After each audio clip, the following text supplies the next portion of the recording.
Hello everyone. तो कैसे हैं आप सब। तो आज अपन बात करेंगे class BSc second year. BSc second year की लास्ट क्लास में अपने डिस्कस किया था डी एलम्बर्ट संकारक का चतुर्विम रूप, लोरेंज शर्त का चतुर्विम रूप और साथ में अपन ने चतुर्विम सदिश विभव को भी क्या किया था, परिभाषित किया था। आज अपन उसके आगे चलते हैं। आज अपन क्या करेंगे, आज अपन विद्युत चुंबकीय क्षेत्र प्रदिश का चतुर्विम रूप निकालेंगे। विद्युत चुंबकीय क्षेत्र प्रदिश क्या होता है, इलेक्ट्रोमैग्नेटिक फील्ड टेंसर क्या होता है, पहले अपन वो डिस्कस करेंगे, फिर उसकी चतुर्विम रूप निकालेंगे। फिर इसके बाद एक मोस्ट इंपॉर्टेंट टॉपिक डिस्कस करेंगे जिसका नाम है मैक्सवेल समीकरणों का टेंसर रूप या चतुर्विम रूप, वो अपन निकालेंगे। ठीक है, और वो इस बार एग्जाम में आएगा। जो मैक्सवेल की जो समीकरण है उनका चतुर्विम रूप या से प्रदिश रूप वो आपसे पूछ सकता है, क्योंकि ड्यू टू लॉकडाउन अभी बीएससी सेकेंड ईयर का फिजिक्स मैथमेटिक्स में एग्जाम नहीं हुआ है। अब जो आफ्टर लॉकडाउन जब एग्जाम होगा तो उसमें क्वेश्चन पूछ सकता है। ठीक है, तो आइए डिस्कस करते हैं। तो आज बात करेंगे अपन, सबसे पहले क्लास है बीएससी सेकेंड ईयर। ठीक है, और मेजर टॉपिक का नाम स्टार्टिंग में आपको बताया था क्या है, आपेक्षिक विद्युत गतिकी। ये अपना मेजर टॉपिक है, आपेक्षिक विद्युत गतिकी। इसके अंदर सब ये टॉपिक चल रहा है। ठीक है, तो अब अपन देखते हैं आज अपन क्या डिस्कस करने वाले हैं। टॉपिक का नाम है विद्युत चुंबकीय क्षेत्र प्रदिश का चतुर्विम रूप। ठीक है, और इस टॉपिक की डिमांड भी थी, तो देखते हैं।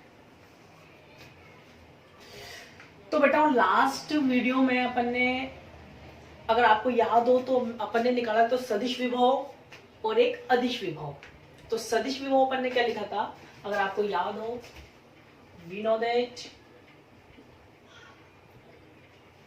जिसने पुरानी वीडियो नहीं देखी है वो पुरानी वीडियो भी देखें, तब जाके टॉपिक आपके समझ में आएगा।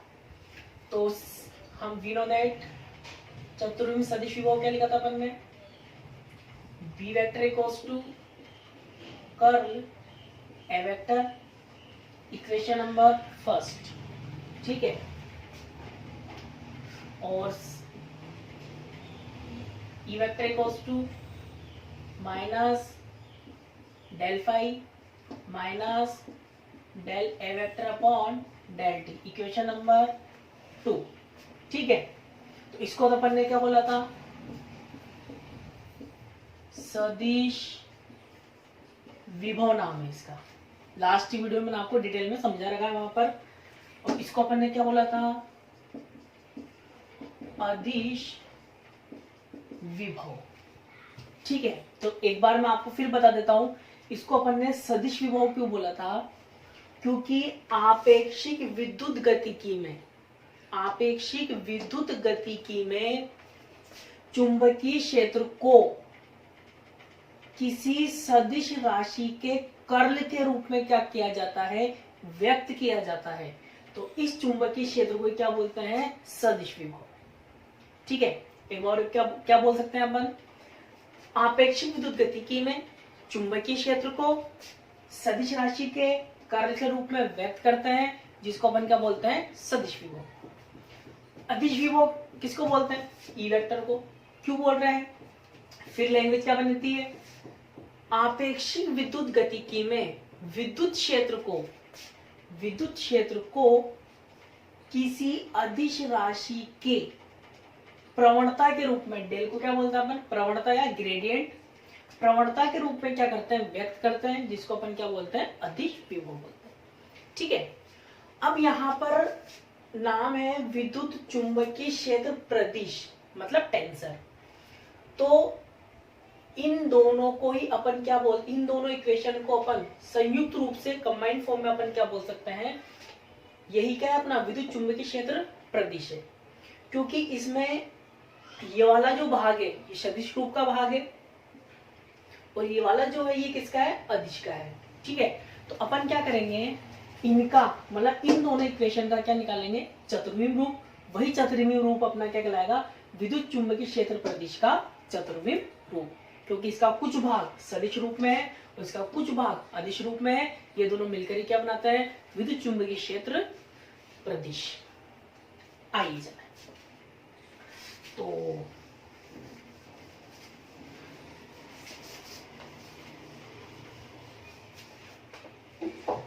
तो ध्यान से देखें, तो क्या लिखा था अपन ने, we know that B vector equals to curl A vector. ठीक है, B vector equals to curl को अपन क्या लिख सकते हैं, del cross A vector, equation number first.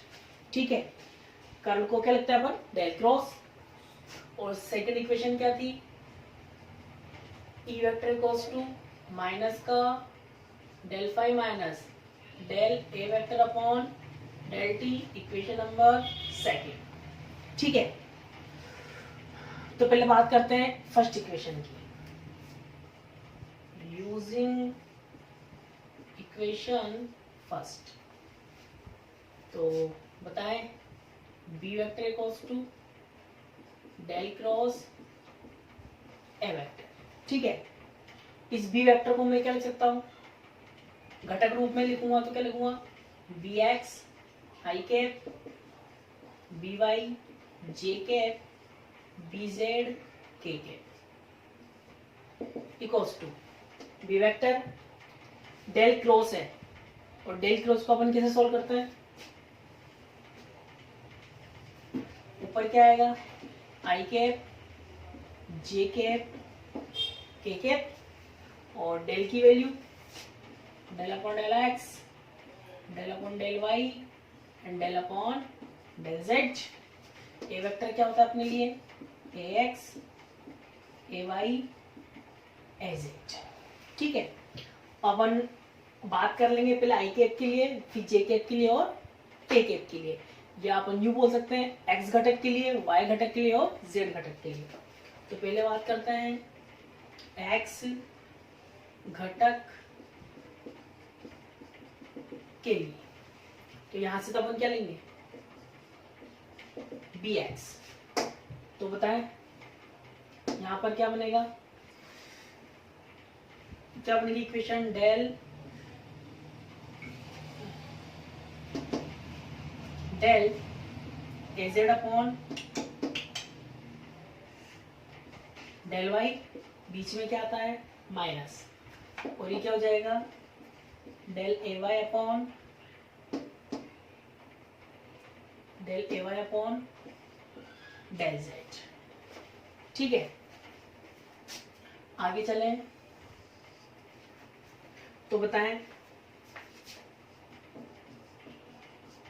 चतुर्विम रूप में, चतुर्विम रूप में बताओ ए जेड को अपन क्या लिखते हैं, लिख देता हूं फिर भी एक बार। एक्स होता है अपने लिए a1, ए वाई होता है अपने लिए a2 और ए जेड अपने लिए क्या होता है a3। और x इक्वल्स टू क्या होता है x1, y equals to x2 और z इक्वल्स टू क्या होता है अपने लिए x3, चतुर्विम पद्धति में, चतुर्विम रूप में। ठीक है, तो इसको अपन चेंज करें, क्या लिखेंगे, b डेल a z है, z को अपन क्या बना देंगे a3 upon del x2 minus फिर क्या है डेल ay, ay क्या बनेगा a2 और z क्या बन जाएगा अपने लिए x3, तो ये जाएगा a2 डेल x3। ठीक है, अब यहां पर ध्यान दें, तो इसको अपन क्या लिखेंगे f के रूप में दर्शाएंगे, और यहां पर क्या है 2 3, तो किसकी फॉर्म में हो जाएगा 2 3। ठीक है, चुंबकीय क्षेत्र घटक को भी एफ के रूप में दर्शाएंगे और विद्युत क्षेत्र घटक को भी किसके रूप में दर्शाएंगे, एफ के रूप में, ताकि दोनों मिलाकर क्या बना पाए, चतुर्विम रूप इन्हीं से बनेगा। तो इक्वेशन नंबर कौन सी आई, अब आई अपनी थर्ड इक्वेशन, थर्ड इसको देता हूं, थर्ड इक्वेशन।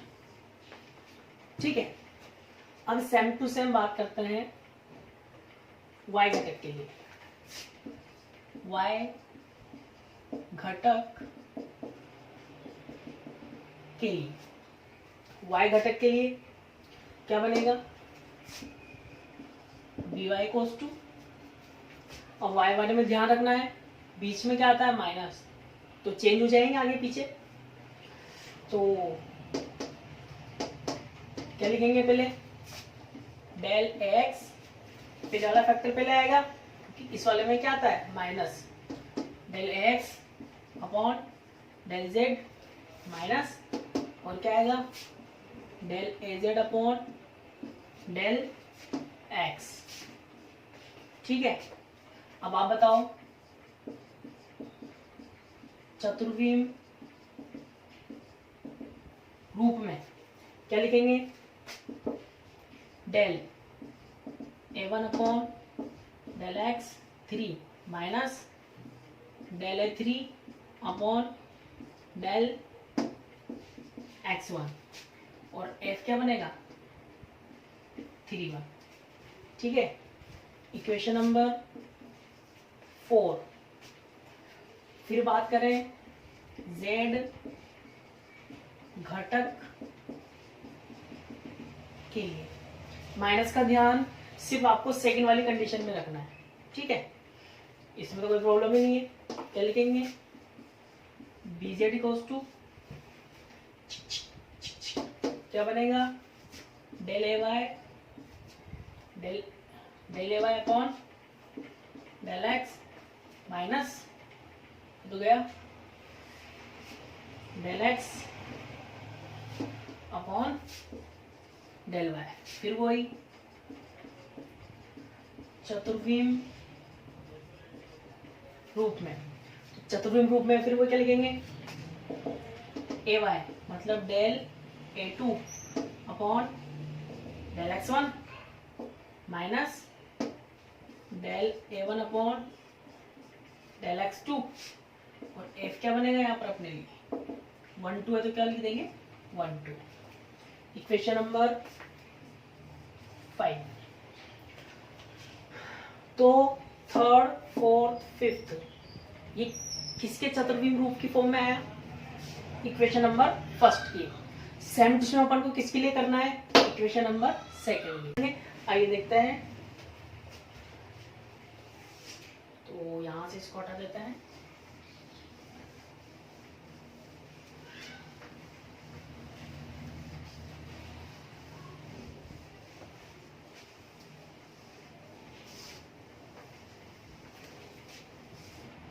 ठीक है, इक्वेशन सेकंड से देखते हैं। तो इसमें अपन,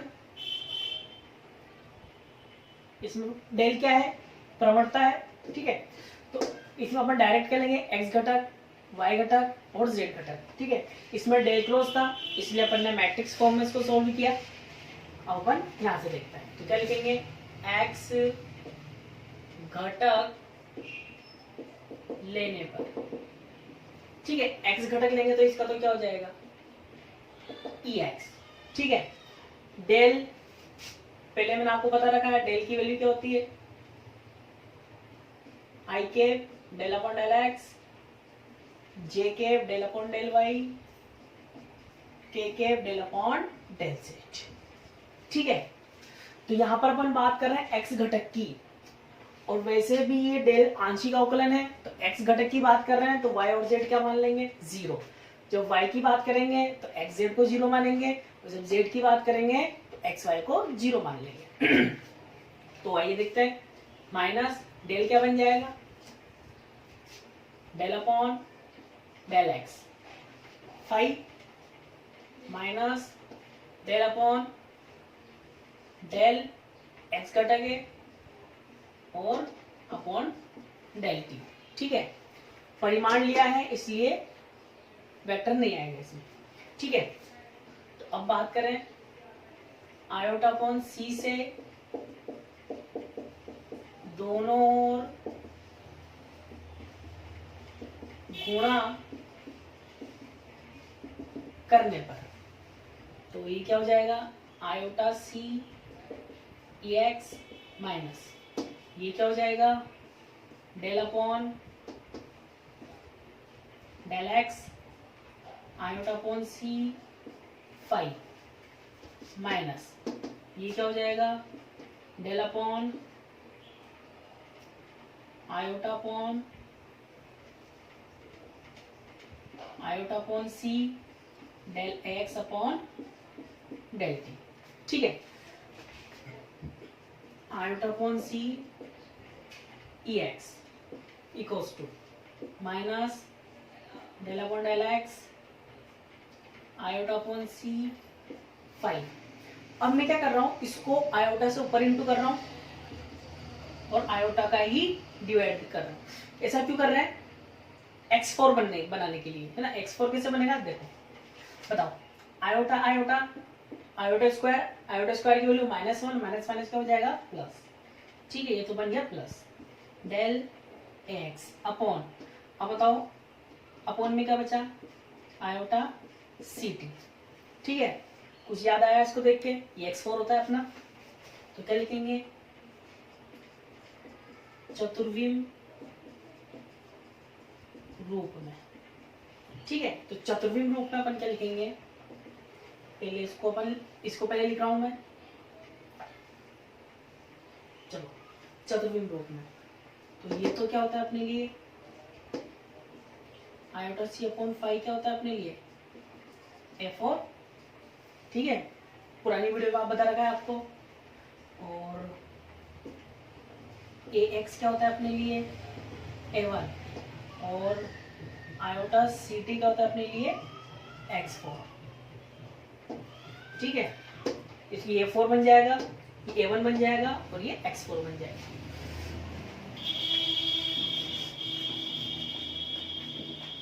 तो बताए तब इसको चेंज, पहले इसको लिख रहा हूं मैं डेल अपॉन डेल। ठीक है, एक्स क्या बनेगा अपने लिए a1 और ये क्या बन जाएगा अपने लिए x4 माइनस ये माइनस में, और ये क्या बनेगा अपने लिए डेल अपॉन a4 और x क्या होता है यहां भी लिख देता हूं, और x क्या होता है अपने लिए x1। ठीक है, तो ये क्या बन जाएगा अपने लिए डेल x1 और इसको अपन क्या मान लेंगे f। तो मैंने आपको बताया था e को भी और b को अपन किसकी फॉर्म में लिखेंगे f की फॉर्म में। 4 1 है तो क्या आएगा 4 1, इक्वेशन कौन सी आएगी फिफ्थ, तो ये कौन सी हो जाएगी सिक्स्थ। चले, अपन ने कर लिया x घटक का, सेम टू सेम किसका करना है y और z घटक का। अब आपको करना है क्या लेंगे y घटक के लिए। ठीक है, y घटक लेंगे तो इसी को चेंज कर लो, क्या हो जाएगा E Y minus del five upon del Y minus Y घटक लेंगे तो डेल का जो एक्स और जेड घटक क्या हो जाएगा 0, तो वाई वाला आ जाएगा माइनस का del A y upon del. फिर वही लाइन आयोटा अपॉन सी से गुणा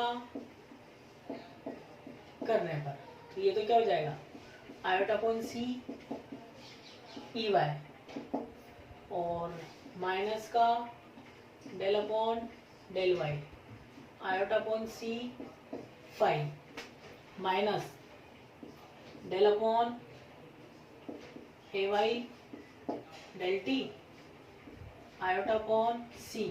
फिर इसको आयोटा से ऊपर नीचे एक बार और इनटू कर देंगे, तो ये क्या हो जाएगा iota upon c E Y. तो आयोटा आयोटा क्या हो जाएगा आयोटा स्क्वायर प्लस का तो मैं इसको पहले लिख देता हूँ।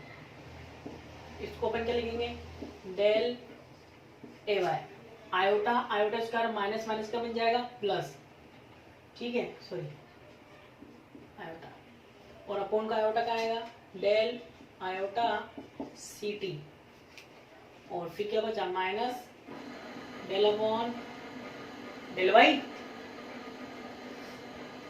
Iota c upon 5। Again A y क्या होता है अपने लिए A2, आयोटा सी टी क्या होता है अपने लिए x4 minus iota c upon 5 क्या होता है अपने लिए A4 डेल A4, और y क्या होता है अपने लिए x2 डेल x2, और इसको किससे डिनोट करेंगे f4 है तो क्या लिखेंगे 4 2, इक्वेशन 6 इक्वेशन 7, ठीक है। अब सेम टू सेम कौन सा घटक लेंगे, z घटक, जो कि अपन बहुत शॉर्ट में करेंगे, तो क्या लेंगे z घटक लेने पर, तो z घटक लेंगे तो क्या हो जाएगा Ez, और माइनस का del phi upon del z minus del A z upon del t, ठीक है। फिर सेम लाइन आएगी तो डायरेक्ट लिखूंगा आयोटा सी अपॉन इजेड,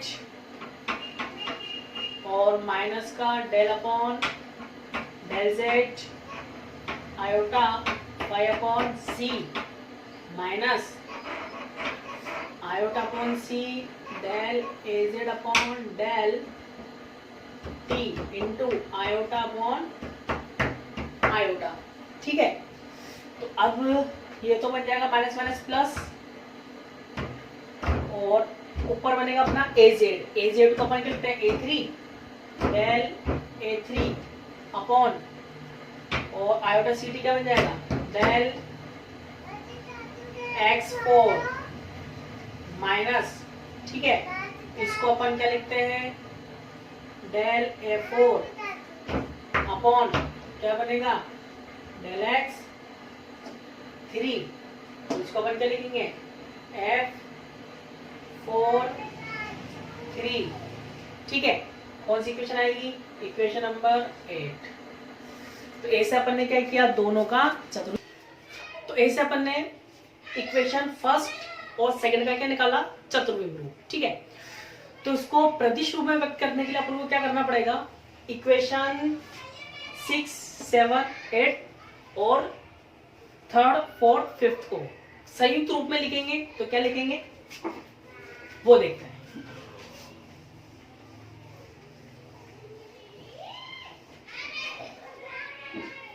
तो यहां अपन क्या लिखेंगे, इक्वेशन कौन कौन सी आई थी, थर्ड फोर्थ फिफ्थ सिक्स 7 और 8 को संयुक्त रूप में लिखने पर, ठीक है, क्या लिखेंगे आइए देखते हैं। तो सब में एफ आ रहा है del A upon del X, del A upon del x सब में आ रहा है, तो इसको अपन लिखेंगे एफ म्यू न्यू डेल, ऊपर आ रहा है ए अपॉन में क्या आ रहा है x, mu nu minus del A mu और डेल एक्स म्यू, ठीक है। तो ये है सभी इक्वेशन का संयुक्त रूप कंबाइंड फॉर्म, ठीक है। अब चेक भी कर लेते हैं। तो सपोज म्यू इक्वल्स टू 4 और न्यू इक्वल्स टू क्या हुआ 1, एक एग्जांपल लेते हैं। तो क्या बनेगा F41 del A1 upon del X4 minus del A4 upon del x1। कौन सी इक्वेशन बन गई? 4 1 4 1 4 1 1 4 1 4। ठीक है, अगर 4 2 लोगे तो कौन सी बनेगी? ये वाली इक्वेशन। 4 3 लेंगे तो ये इक्वेशन, ऐसे ही वो इक्वेशन भी बन जाएगी अपन की। तो ये क्या हुआ इसका संयुक्त रूप। इक्वेशन नंबर 8 के बाद कौन सी आएगी? 9। ठीक है, अब इसमें मेन चीज क्या है, आपसे क्वेश्चन कैसे बनाएगा, ध्यान से देखना, ध्यान से देखना। यदि म्यू न्यू को अंत परिवर्तित करने पर, इसका मतलब ये हुआ अगर मैं म्यू को न्यू से और न्यू को म्यू से रिप्लेस कर दूं तो क्या होगा? तब इक्वेशन 10 से ध्यान से देखें, एफ म्यू बन जाएगा न्यू और न्यू क्या बन जाएगा? म्यू। तो इक्वेशन क्या बन जाएगी अपन की? Del A mu upon del x nu minus del A nu upon del x mu. और क्या लिख सकते हैं? तब इसको अपन लिख सकते हैं एफ म्यू न्यू बराबर माइनस, इसको अपन क्या लिख सकते हैं? इक्वेशन 9 से ही क्या लिखेंगे? Minus F new mu minus का एफ म्यू म्यू। तो यहां से वो आपको लैंग्वेज बना के देगा। तो इसलिए अपन बोल सकते हैं कि विद्युत चुंबकीय क्षेत्र प्रदिश जो है, इस एफ म्यू न्यू को अपन क्या बोल रहे हैं? विद्युत चुंबकीय क्षेत्र प्रदिश। तो आपसे बोल सकता है कि सिद्ध कीजिए, सिद्ध कीजिए विद्युत चुंबकीय क्षेत्र प्रदिश द्वितीय कोटि का। द्वितीय कोटि का क्यों बोल रहे हैं? क्योंकि इसमें 2 घटक आ रहे हैं। ठीक है, तो द्वितीय कोटि का प्रतिसम्मित, प्रतिसम्मित क्यों बोल रहे हैं? क्योंकि माइनस का चिन्ह आ रहा है। ठीक है, तो प्रतिसम्मित प्रदिश होता है। तो लैंग्वेज क्या बनाएगा? सिद्ध कीजिए विद्युत चुंबकीय क्षेत्र प्रदिश द्वितीय कोटि का प्रतिसम्मित प्रदिश होता है। तो आपको यहां तक करना पड़ेगा। तो यहां से अपन क्या लिख सकते हैं? अतः या अतः स्पष्ट है कि, अतः स्पष्ट है कि विद्युत चुंबकीय क्षेत्र प्रदिश, विद्युत चुंबकीय क्षेत्र प्रदिश द्वितीय कोटि का